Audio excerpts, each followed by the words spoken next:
바울은 복음을 전하다가 너무나 큰 어려운 일들을 많이 당했죠. 매맞고 감옥에 갇히고 배고프고 굶주리고. 그래서 사람들이 바울을 생각할 때 위대한 바울, 위대하죠. 그러나 여러분들이 잊지 않고 바울에 대해서 아셔야 할 게 있어요. 바울은 원래가 예수님 믿는 사람들을 잡아 죽이던 사람이었어요.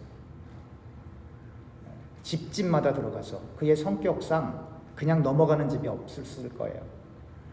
그리고 실제로 스데반이 죽는 모습을 보면서 당연하게 여겼고 수도 없이 예수 믿는 사람들을 때렸어요. 실제로. 근데 그가 예수님을 믿고 나서 그가 죄인이었고 괴수였다라고 하는 것을 알게 되죠. 그 다음부터 그가 지금까지 살아왔던 그 모든 삶의 형태를 다 뒤로 하고 다메섹 도상에서 예수님을 만난 다음에, 제가 그랬죠. 바로 전도하러 간 거 아닙니다, 여러분. 아라비아 사막으로 가서 3년 동안 그가 만난 예수가 구약에서 말하고 있었던 메시아인가 아닌가를 더듬어가며 결론에 이르는 거예요. 아, 정말 예수가 그리스도구나. 여러분들 자녀들이나 혹은 여러분들 주변에 신학교를 갔다가 학교를 다 마치지 못하고 뛰쳐나오는 학생들을 볼 수 있어요. 그건 나쁜 거 아닙니다. 그 길을 쭉 갈 수 있는 사람들도 있고 또 갈 수 없는 사람들도 있어요. 그것을 공부하면서 결정하는 거예요. 꼭 신학교에 갔다고 해서 꼭 목사가 된다, 선교사가 된다 아니고, 그 과정을 들어가서 뜻이 있어서 들어가서 하다가 이건 내가 갈 길이 아니구나라고 결론이 있으면 빨리 나와야 돼요. 내가 갈 길이 아닌 것을 알면서도 끝까지 가면 나중에 교회가 고생합니다. 여러분들이 고생한다고요. 바울은 이렇게 복음을 전하다가 너무나 큰 어려움을 당하죠. 여러분들도 복음을 전하다가 큰 어려운 일에 당합니까? 여러분, 복음이 여러분들에게 정말 중요하십니까? 이걸 조금 더 구체적으로 여러분들에게 물어보면 이렇죠. 여러분, 지금까지 신앙생활 한 30년, 40년 이상 대부분 해오셨을 텐데, 나는 30년, 40년 신앙생활 하면서 한 30명, 40명 정도에게 예수를 소개해 준 적이 있다. 30명, 40명이면 숫자가 크지만, 그러나 그걸 자세히 들어가 보면 1년에 한 명이에요. 1년에 한 명에게도 예수를 소개시켜 준 적이 없다. 글쎄, 그건 온전한 신자라고 말할 수 있을까요? 오늘 본문에 바울이 이렇게 얘기합니다. 오직 너희는 그리스도의 복음에 합당하게 생활하라. 제가 또 여러분에게 묻겠습니다. 복음에 합당하게 인생을 처음부터 끝까지 살 수 있는 사람이 있을까요? 없을까요? 한 명도 없으니까 그렇게 살라고 얘기하는 거예요, 바울이.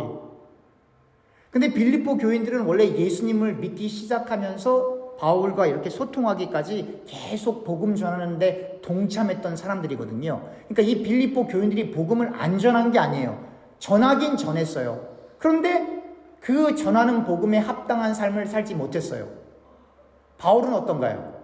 바울도 마찬가지예요. 바울은 자기 자신을 소개해 난 죄인입니다. 괴수입니다. 그리고 성격이 얼마나 까칠한지 같이 선교하러 갔다가 마음에 안 들면 너 오지 마 이렇게 한다고요. 이걸 조금 쉽게 얘기하면, 제가 뭐 목회를 하는데 부목사들이 있는데 너 다음부터 나오지 마, 파이어 시킨다고요. 그 자리에서 자기 마음에 안 든다고. 바울이 실제로 그랬어요. 더군다나 바울은 어느 정도 그 마음에 이 고민과 갈등이 많았냐면, 교회를 생각하면 잠을 못 자요. 교인들끼리 소송하고 이단들이 판을 치고 음행하고 잘못된 이단들이 들어와서 사람들의 마음을 바꿔서 예전에는 바울을 추종했는데 그 사람들이 돌이켜서 바울에게 돌을 던지고, 이런 일들이 자꾸 일어나고 교회가 분열하고 하니까 교회를 생각하면 잠을 못 자요. 그리고 또 실제적으로 바울의 몸에는 뭐가 있었어요? 가시가 있었거든요. 질병이 있었어요. 정신적으로도 쉴 곳이 없어요. 육체적으로도 온전치 못해요. 그런데 뭘 전해야 돼요? 복음을 전해야 돼요. 복음을 전하는 것도 순탄하지 않아요. 가는 곳곳마다 목숨의 위협을 느꼈고, 가는 곳곳마다 사람들을 피해야 했거든요. 아마 바울의 심리 상태를 오늘날로 이렇게 그 패러리에서 구체적으로 보여주면, 아마 바울은 공황장애 내지는 심각한 우울증 내지는 심각한 이 근심 혹은 걱정 그런 가운데 빠져 있지 않았을까? 그러니까 오늘 사실 읽었던 본문 앞부분은 우리가 벌써 2번에 걸쳐 제가 설교해 드렸어요. long story short, 무슨 얘기냐면 나 죽고 싶어요. 빨리 육신 벗어나서 하나님 나라 빨리 가고 싶어요. 그 얘기하는 거예요. 여기에는 행복이 있다 없다? 없기 때문에. 그런데 여러분, 그건 단순히 바울의 인생만 그런 게 아닙니다. 여러분, 이 땅엔 행복 없습니다. 그걸 아셔야 돼요. 여러분, 지금까지 살아온 인생을 쭉 돌이켜보세요. 행복했던 순간들이 있었어요. 즐거웠던 순간들이 있었어요. 그런데 그 행복과 즐거움이 지속되던가요? 세상에는 크게 2 종류의 사람들이 나눠져 있습니다. 한 종류의 사람들은 하나님, 저는 이 땅을 빨리 떠나고 싶어요. 주님 품에 안기고 싶어요. 라고 하는 종류의 사람들이 있고, 신이시여, 내가 여기서 1000년 만년 살기를 원합니다. 죽을 줄 알면서도 그걸 바라면서 사는 사람들이 있어요. 그래서 제가 칼럼에 썼잖아요. 여러분 20대 때 여러분 피부 고왔어요? 안 고왔어요? 고왔죠? 그 20대 피부 얼마나 지속되던가요? 한 세기 100년인데 100년은 고사하고 10년, 20년도 지속이 못 돼요. 요즘에 연예인들 보면 불쌍해요. 그냥 나이는 50, 60, 70대 가는데 어떻게든지 얼굴을 피려고, 주름을 피려고 얼굴에 별짓을 다 하는 거잖아요, 그게. 요즘엔 화질이 좋아서요, 가만히 보면 칼댄 것까지 다 보여요. 요즘엔 그만큼 화질이 좋다고요. 근데 그렇게 고쳐도 겉은 그렇게 깨끗하게 보일 수 있을지 모르겠지만, 여러분, 그 노화를 바꿀 수 있는 사람은 없어요. 여러분들이 그렇게 원하고 바라는 것들 다 이루어서 순간 행복할 수 있지만, 그러나 그 행복, 그 만족감 지속되지 않습니다. 바울은 그것을 알았던 거예요. 그의 전 인생이 복음 전하는 데 올인했던 이유가 이 땅엔 진정한 행복이 없기 때문에. 사람들 안 믿죠, 그래도 행복할 게 있고 내가 원하는 것이 있고, 근데 그 원하는 것 다 이루어도 진짜 행복하지 않습니다. 오늘 집에 가시다가 복권을 사서 3조 원에 당첨이 되셔도 여러분 행복한다는 보장이 없어요. 그 성경이 말하는 거예요. 부자가 모든 걸 다 갖춰놓고 이제 편안히 쉬어야지. 그렇게 할 때 만약에 하나님께서 찾아가셔서 오늘 내가 내 영혼을 가져갈란다. 그럼 어떻게 하시겠느냐? 라는 표현들이 나오는 거예요. 지금은 사람들이 다 눈에 보이는 걸 다 좋아해요. 힘을 갖고 싶어 해요. 많은 물질을 갖고 싶어 해요. 그것도 빠른 시간에 노력하지 않고. 그래서 이 미국에 의사 선생님들이 늘 부족한 거예요. 미국 사람들한테 물어보세요. 공부 그렇게 열심히 하는 아이들한테 너 왜 의대 안 가? 그럼 뭐라고 그러는지 아세요? 나 그렇게 오래 공부하기 싫어요. 네. 저는 빨리 졸업하고 빨리 일해서 빨리 돈 벌고 싶어요. 그래서 여러분 아무 병원이든 정말 실력 있는 의사들이 있는 병원 가서 10명 중에 8명은 외국에서 온 사람들이에요. 아무 병원이든 가서 한번 딱 보세요. 그럼 10명 중에 8명은 외국에서 온 사람들이에요. 그래도 이게 다 채워지지가 않으니까 NP라고 하는 게 생겨나는 거예요. Nurse Practitioner가 생겨나는 거예요. 왜냐면 의사들이 없으니까. 약은 줘야 되는데, 처방전은 줘야 되는데 간호사는 못 주고, 그러니까 거기 중간에 자꾸 그런 것들이 만들어놔요. 옛날에는 그런 게 없었어요, 전혀. 여러분 UCSF에 가서 이 메디컬 쪽에 연구만 하는 그 포닥들 한번 보세요. 90% 이상이 외국에서 온 사람들이에요. 미국 사람들 거기 없어요. 이 뭐를 얘기하는 거예요? 사람들이 다 이 땅에서 조금 일하고 많은 돈을 갖고 싶어 하는 거예요.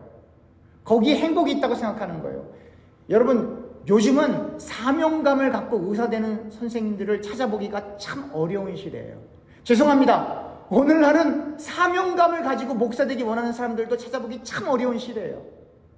그거 어떻게 할 수 있냐? 여러분 지금 30년, 40년 신앙생활 하시면서 나는 30명, 40명에게 복음 전해본 적 있다. 자신 있으면 한번 손 들어보세요. 이게 여러분들 잘못이 아니에요. 목사들 잘못이지. 예. 교회에 사람들 모이기에 급급하고, 예. 교회가 하나의 집단 이기주의가 돼서 저 밖에 영혼들이 예수 안 믿고 죽으면 지옥 가는데 그게 안 보이는 거예요. 바울은 그래서 교회를 세우고 교회가 설만하면 다른 데로 자꾸 가는 거예요. 자기들끼리 모여서 즐겁고 행복한 게 그게 뭐 중요하냐 이 말이에요. 바울 입장이에요. 그게 교회가 세워져도 교회가 세워지는 게 목적이 아닙니다. 여러분, 교회가 왜 존재하는데요? 예수 전하려고 교회 존재하는 거예요. 우리들끼리 모여서 밥 먹고 찬양하고 노래하고 레크레이션하고 뭐 캠핑 가고 소풍하고 우리끼리 하하하 호하려고 예수께서 십자가에 못 박히신 거 아니에요. 여러분, 저 바깥에 예수 안 믿고 죽으면 지옥 가기 때문에, 영원토록 불 속에서 고통당하기 때문에 그 사람들에게 복음을 제시하기 위해서 교회가 존재하는 거예요. 근데 어느 교회도 어느 인생도 복음을 말할 수는 있지만 복음에 합당한 삶을 살 수는 없어요. 또 재밌는 표현이 나와요. 바울이 이렇게 얘기합니다. 오직 너희는 그리스도의 복음에 합당하게 생활하라. 이는 내가 너희에게 가보나 떠나 있으나 너희가 한 마음으로 서서 한 뜻으로 복음의 신앙을 위하여 협력하는 것과, 한 마음과 한 뜻이 돼서 복음 위해서 협력을 해야 돼요. 근데 여러분, 아무 교회나 다 가보세요. 한 마음 한 뜻 된 교회 있나? 한번 가보세요. 한 교회도 그런 교회 없어요. 큰 교회 가면요, 다 파벌돼 있어요. 목사편, 장로편, 누구 장로편, 누구 집사편 다 나눠져 있다고요. 심지어 장로 되려면 선거까지 해요. 심지어 총회장 달라면 봉투에다가 100만 원짜리를 담아서 막 다 뽑아달라고. 정치인도 안 하는 그런 걸 한다고요. 그러니까 종교가 타락하면 한두 끝도 없어요. 작은 교회는 또 작은 교회대로 가면 또 불편하대요. 또 어떤 사람들은 그래요. 목사님, 나는 작은 교회는 마음이 부담이 돼서 못 가요. 여보, 예수는 당신을 위해서 죽었어. 아니, 그게 부담이 된다는 게 도대체 무슨 얘기를 하는 거야? 예수를 믿는다는 거야? 그러니까 여러분 잘 생각해 보세요. 성경에서 말하고 있는 복음과 예수가 없어요, 오늘날. 여러분들이 그렇게 모시고, 여러분들이 그렇게 사랑하고, 여러분들이 그렇게 믿는다고 하는 그 예수 어디서 태어났어요? 마구간에서. 여러분들 자식 놓고 여러분들 뭐 놓고 기도해요? 하나님, 우리 아들, 우리 딸 잘 되게 해주세요. 큰 집 살게 해주세요. 승진하게 해주세요. 좋은 차 타게 해주세요. 건강하게 해주세요. 예수는 어디서 태어났어요? 마구간에서. 오병이의 기적을 할 때 많은 기적을 행하고 죽은 사람들, 산 사람들, 뭐 하여튼 병자들 다 고쳐냈지만 본인은 배고프셨어요. 머리 뚫을 곳도 없대요. 그러니까 뭐 수험생들을 위한 뭐 90일 기도회, 잘 되자는 얘기, 그게 나쁘다는 얘기, 무조건 나쁘다는 얘기가 아니에요, 여러분. 근데 여러분, 우리가 교회에 오는 본질은 여기에 모여서 예배드리기 위함도 아니에요, 여러분. 이게 무슨 예배예요? 이건 리추얼, 폼이에요, 폼, 형식이라고요, 이거는. 진짜 예배는 여기가 아니고 저 문을 열고 나가면서부터 예배가 시작되는 거예요. 근데 문제는 교회 들어올 때부터 얼굴이 울그락불그락하고, 나는 저 사람 보기 싫어, 나는 저 사람 보기 좋아, 이러면 무슨 예배가 되겠냐 이 말이에요. 껍데기만 와 있는 거라 이 말이에요. 하나님 그 예배 안 받으세요. 제가 늘 차라리 나가서 놀으라 이 말이에요. 차라리 여기까지 와서 고생하지 말고, 예배가 하나님 안 받으시니까. 왜냐면 예배라고 하는 건 여기서 뭐 노래 부르고 뭐 말씀 전하고 이게 아니라니까요. 진짜 예배는 여러분들이 저 문을 딱 나가면서부터 시작되는 거예요. 나가면서부터 예배가 시작되는 사람은 이 시간이 그리운 거예요. 빨리 오고 싶은 거예요. 왜? 나가면서 시작되는 예배가 너무 힘들거든요.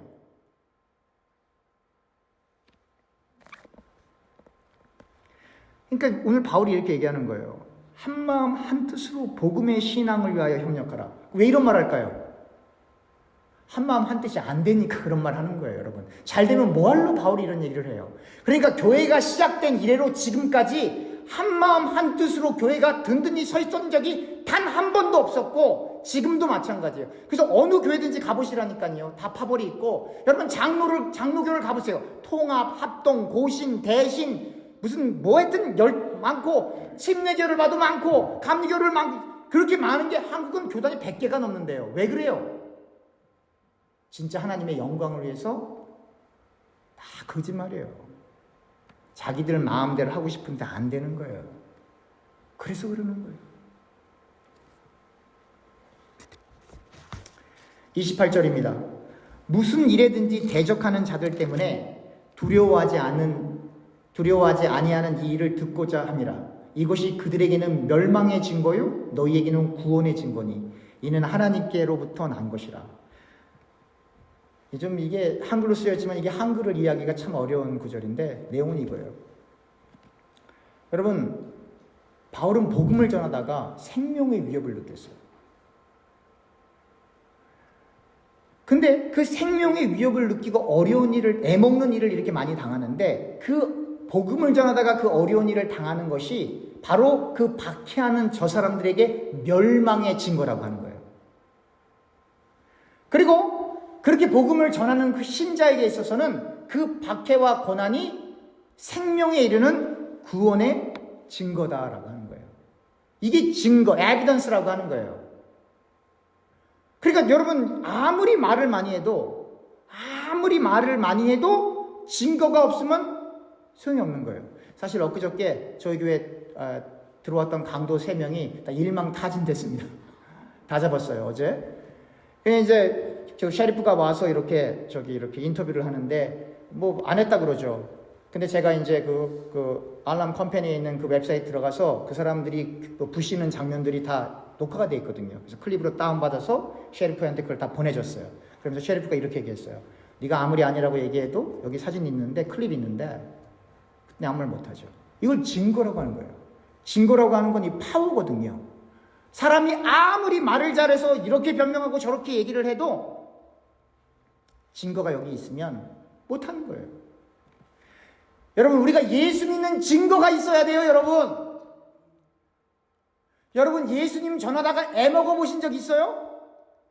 여러분, 예수님 전하다가 불편해 보신 적 있으세요? 여러분, 예수님 전하다가 얼굴이 새빨개진 적 있으세요?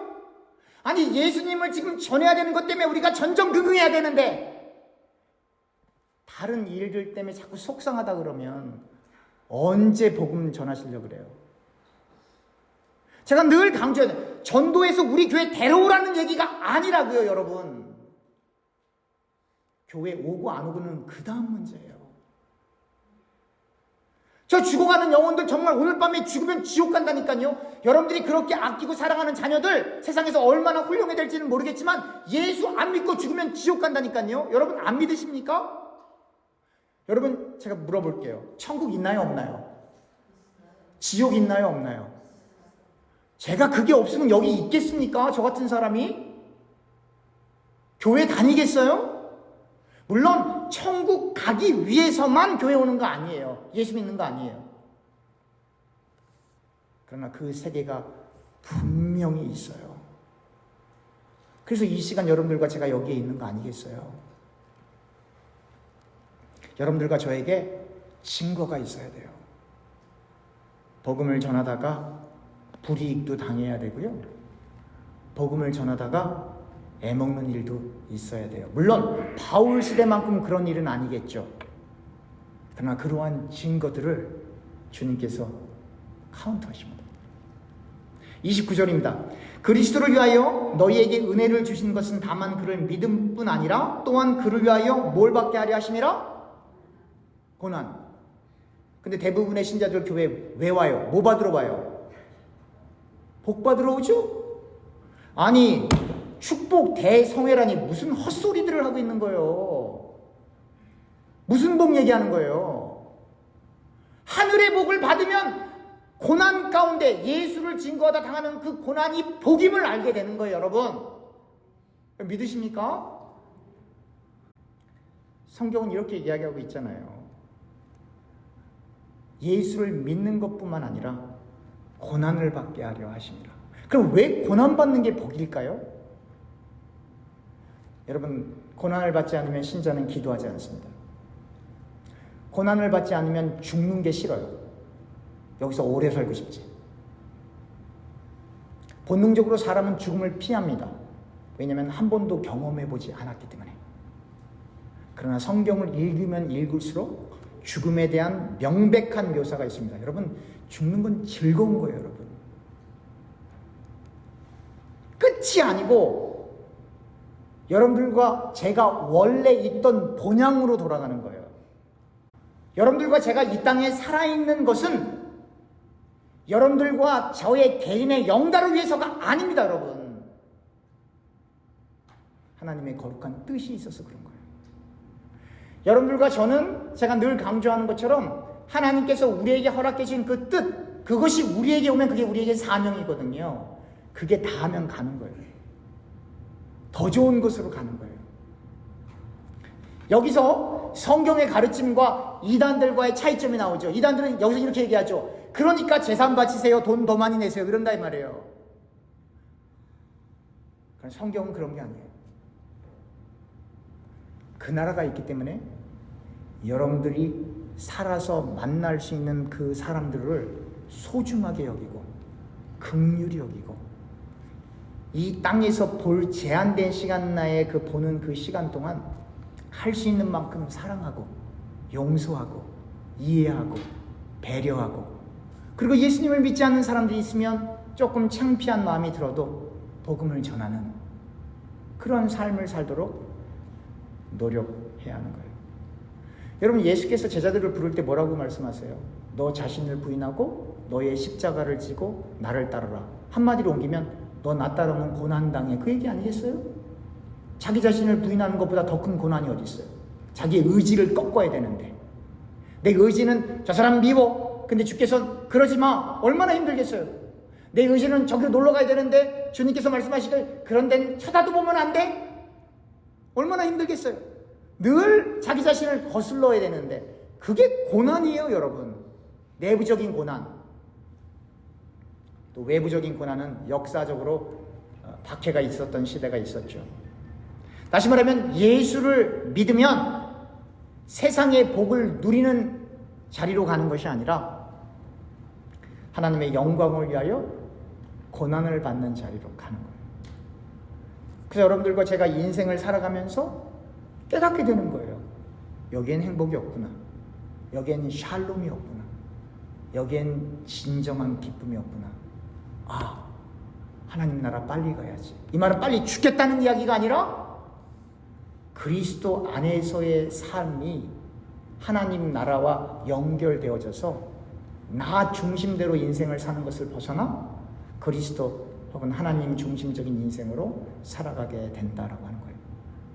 그 사람에게 가장 중요한 게 뭐겠어요? 오늘 밤에 무슨 음식 먹을까? 내일은 어디로 놀러 갈까? 그게 중요하겠어요? 뭐가 중요하겠어요? 하나님 말씀, 예수 그리스도, 하나님 나라, 하나님의 의. 그렇게 되는 거예요. 30절입니다. 너희에게도 그와 같은 싸움이 있으니 너희가 내 안에서 본 바요 이제도 내 안에서 듣는 바라. 그러니까 고난으로 인하여 갈등과 싸움이 내면적으로도 있고 외부적으로도 있다라고 하는 거예요. 근데 이건 예수님을 믿는 사람이면 누구나 다 경험하게 되는 거예요. 어떤 분들은 그래요. 나는 예수님을 믿으면 아무 근심과 걱정이 없어요. 그거는 예수님을 이제 한 1년 정도 믿었거나 아니면 예수님이 누군지를 몰라서 그래요. 예수님이 누군지 알면 알수록, 그래서 우리가 일상을 살아갈 때 사람들이 쉽게 이렇게 얘기하잖아요. 예수님이라면 어떻게 생각하실까? 예수님이라면 어떻게 하실까? 여러분들이 한번 물어보세요. 일상을 살아갈 때 예수님이라면 어떻게 하실까? 그러면요, 그 다음부터 번뇌가 찾아옵니다. 고민이 찾아옵니다. 우리가 일상적으로 그냥 쉽게 말하던 말도 조심하게 되고요, 일상적으로 행하던 행위도 조심하게 되고요,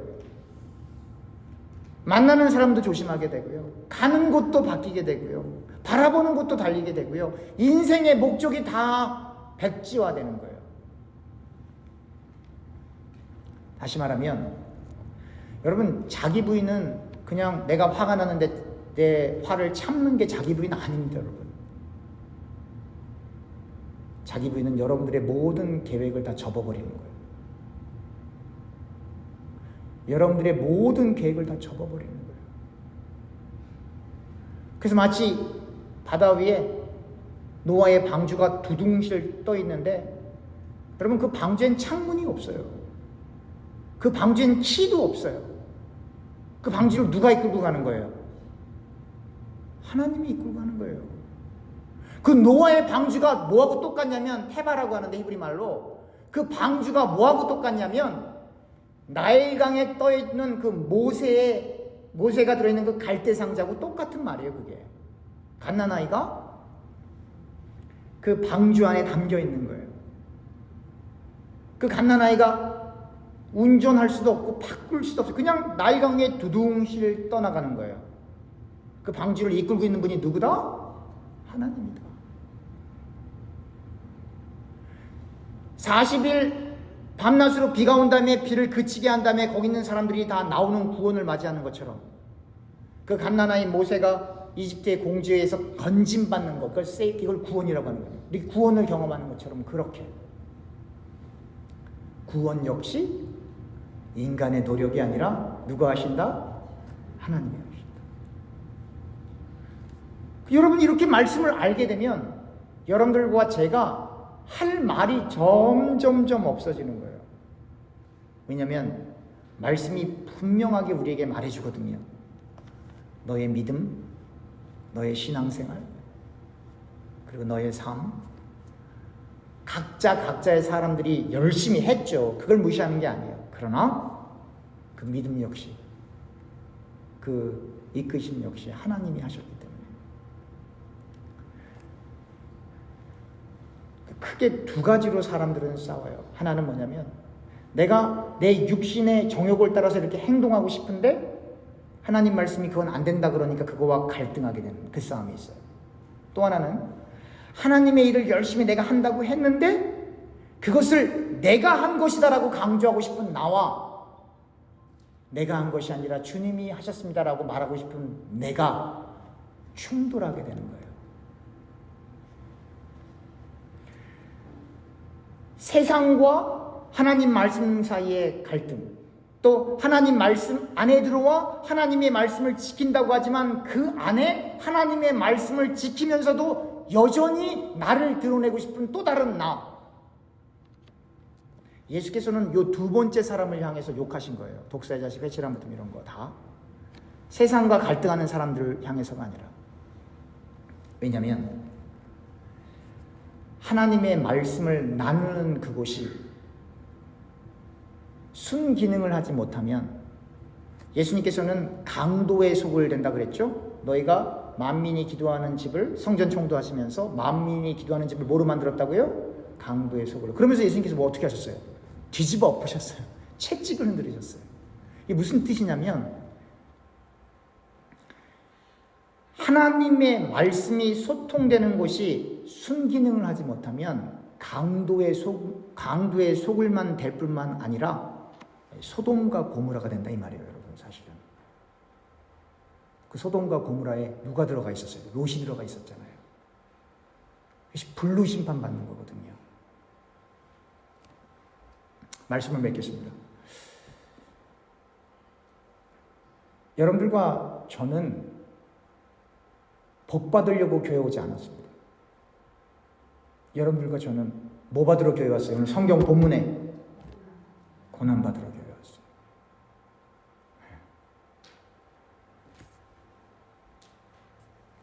어떻게 고난 받나요? 우리가 죄져서 교도소 가면 그 고난 아니죠. 그건 죄값 치르는 겁니다. 그죠?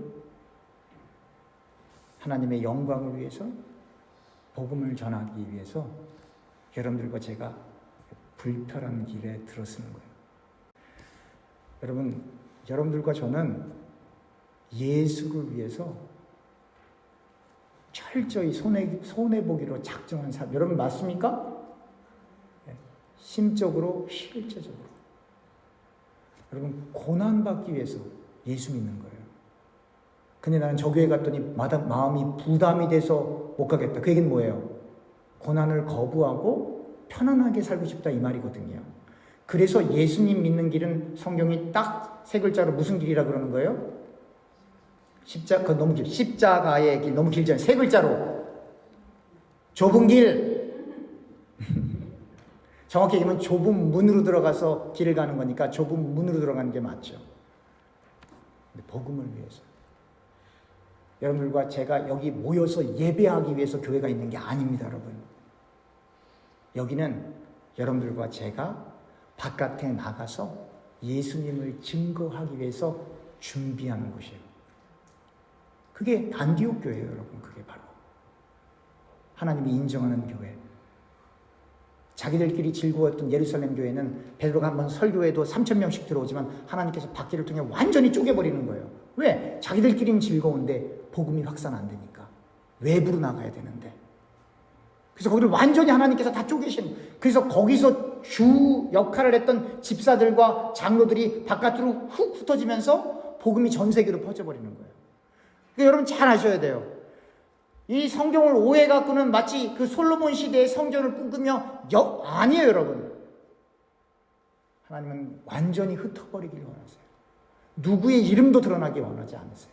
하나님의 이름, 예수 이름만 드러나기 원하세요. 복음이 구원받기로 작정된 사람들에게 증거돼서 그들의 영원 받기를 원하세요. 그걸 위해 여러분들과 제가 이 자리에 있는 거예요. 한번 기도해 보세요. 나는 누구에게 복음을 전해야 하나? 바울은 생전 처음 보는 사람들한테 가서 복음을 전했는데 그런 걸 제가 요구하는 것도 아니고 그걸 원하는 것도 아닙니다. 전한다고 해서 다 예수 믿는 것도 아니고 하나님이 작정한 사람들만 예수 믿게끔 되어 있기 때문에. 그러나 너무 멀리 가지 마세요. 여러분들 주변에 여러분들 가족부터 한번 살펴보세요.